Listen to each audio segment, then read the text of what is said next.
नमस्कार, जीवन संजीवनी हेल्थ या ऑफिशियल चॅनलमध्ये सर्वांचं स्वागत आहे। चेहऱ्यावर सुरकुत्या पडणे, चेहऱ्याची स्किन लूज होणे, चेहऱ्यावर काळे डाग पडणे ही जी समस्या आहे ती जास्त वयापासून कमी वयापर्यंत सध्या आलेली आहे आणि याला सर्वस्वी आपण स्वतः जबाबदार आहोत। कारण जे आपल्या सवयी आहेत, छोट्या छोट्या गोष्टी असतात पण ते आपल्या लक्षात येत नाही आणि आपण त्या करतो आणि मग त्याचे परिणाम जे आहेत ते आपल्या त्वचेवर होत असतात, शरीरावर होत असतात। त्वचामध्ये जे कोलेजन फायबर असतं ते जर उत्तम रीतीने असेल तर तुमची त्वचा मऊ दिसते, टाईट दिसते आणि सुंदर मुलायम सुद्धा दिसते।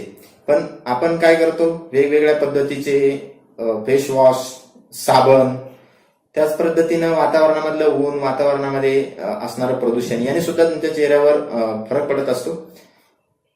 पण सर्वात जास्त जो फरक पडतो तो आपल्या सवयीमुळे।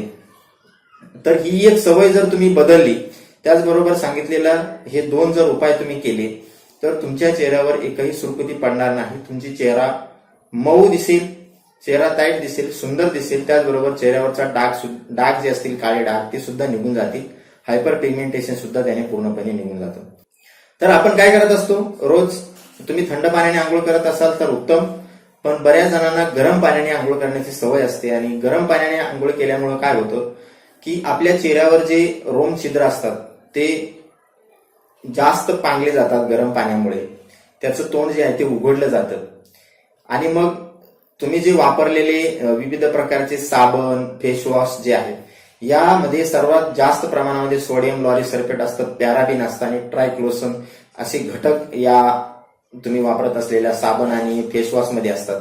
हे जेव्हा तुमच्या या रोम छिद्रामधून त्वचेमध्ये जातात तेव्हा ही जी त्वचा आहे त्यामधले जे कोलेजन फायबर आहे ते डॅमेज होतं, तुटलं जातं आणि मग चेहरा व तुमचे जो आहे तो वृक्ष दिसायला लागतो, त्याच्यावर सुरकुत्या पडतात। त्याचबरोबर चेहऱ्यावर मुरुमाचे फोड आलेले असतात आणि मग त्यातून सुद्धा हे तुम्ही वापरत असलेले फेशियल मध्ये जातं, तिथल्या कोलेजन फायबरला ते डॅमेज करतं आणि त्या ठिकाणी काळा डाग पडतो। आपण याला मुरुमाचा डाग असं म्हणतो। त्याच पद्धतीनं खड्डे सुद्धा पडतात। हे खड्डे सुद्धा त्याचमुळे पडतात की तुमच्या चेहऱ्यामधलं जे कोलेजन फायबर आहे ते त्या ठिकाणी डॅमेज झाल्यामुळे तुमच्या चेहऱ्यावर खड्डे सुद्धा पडत असतात। तर तुम्ही गरम पाण्याने आंघोळ करत असाल तर एक गोष्ट तुम्हाला करायची आहे, गरम पाण्याने जरी आंघोळ करत असाल तरी चालेल, पण आंघोळ केल्यानंतर तुमचा चेहरा जो आहे तो थंड पाण्याने धुवायचा आहे। असं केल्यामुळे काय होतं, तुमच्या चेहऱ्यावरचे जे रोम छिद्र आहेत ते बंद होण्यास मदत होते थंड पाण्याने आणि हे बंद झाल्यामुळे तुमच्या चेहऱ्यामधलं जे कोलेजन फायबर आहे ते डॅमेज होत नाही, वातावरणाचा त्याच्यावर परिणाम होत नाही। ही साधी गोष्ट आहे पण आपण आपल्या लक्षात येत नाही। ही साधी गोष्ट करा, तुमचा चेहरा जो आहे त्या चेहऱ्यावरच्या सुरकुत्या कमी व्हायला लागतील, तुमचा चेहरा कोमल दिसायला लागेल। त्याचबरोबर एक गोष्ट आणखी करायची आहे की गरम पाणी जर तुम्ही वापरत असाल आंघोळीसाठी तर गरम पाण्यामध्ये तुमच्या चेहऱ्याला तुम्ही साबण लावू नका किंवा फेशियल लावू नका।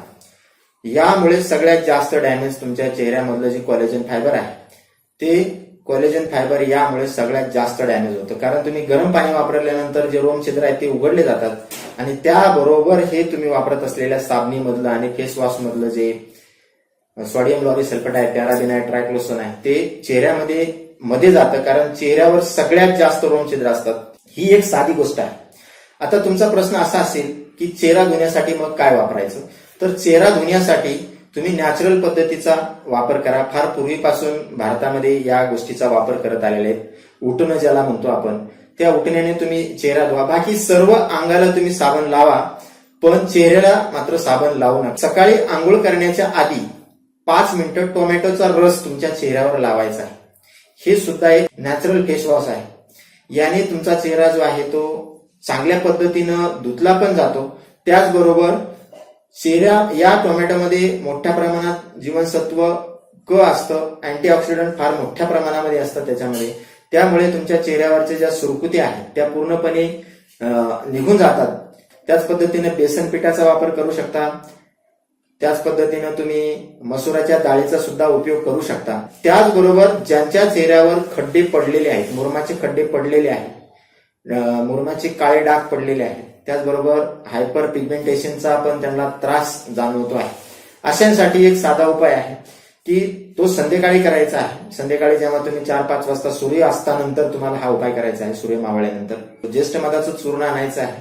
ते जर बारीक नसेल तर त्याला चांगल्या पद्धतीने बारीक करून घ्या. 2 चम्मच दूध घ्यायचं आहे. 2 ते 3 चम्मच तुमच्या चेहऱ्यावर लावण्यापुरतं जेवढं सफिशियंट आहे तेवढ्या पद्धतीनं दूध तुम्हाला घ्यायचं आहे. त्यामध्ये अर्धा चम्मच म्हणजे 2 ते 2.5 ग्रॅम त्याच्यामध्ये ज्येष्ठ मधाचं चूर्ण टाकायचं आहे. चांगल्या पद्धतीने त्याला मिक्स करून घ्यायचं आहे आणि तुमच्या चेहऱ्यावर जे आहे ते लावायचं आहे. 5 मिनिटं ठेवायचं आहे आणि त्यानंतर थंड पाण्यानेच चेहरा धुवायचा आहे.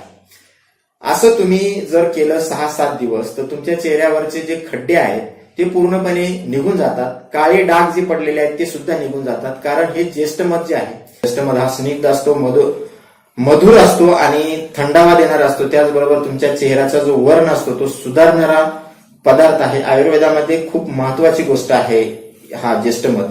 तुमच्या चेहऱ्यावरचे काळे डाग, खड्डे, मुरुमाचे डाग, वांग जो असेल, हायपर पिगमेंटेशन ज्याला म्हणतो आपण, हे सर्व या ज्येष्ठ मधाच्या चूर्णाने आणि दुधाने सहज निघून जातं. त्याचबरोबर तुमच्या चेहऱ्याची जी कांती आहे ती चांगल्या पद्धतीने उजळते आणि तुमच्या चेहऱ्यावरच्या सुरकुत्या सुद्धा निघून जातात. अतिशय साधा उपाय आहे, सर्वांना करता येण्याजोगा उपाय आहे. तर हा उपाय तुम्ही अवश्य करून बघा आणि अशाच नवनवीन उपायासाठी जीवन संजीवनी हेल्थ ऑफिशियल चॅनलला लाईक आणि सबस्क्राईब करा. नोटिफिकेशनसाठी बेल आयकॉनवर क्लिक करा.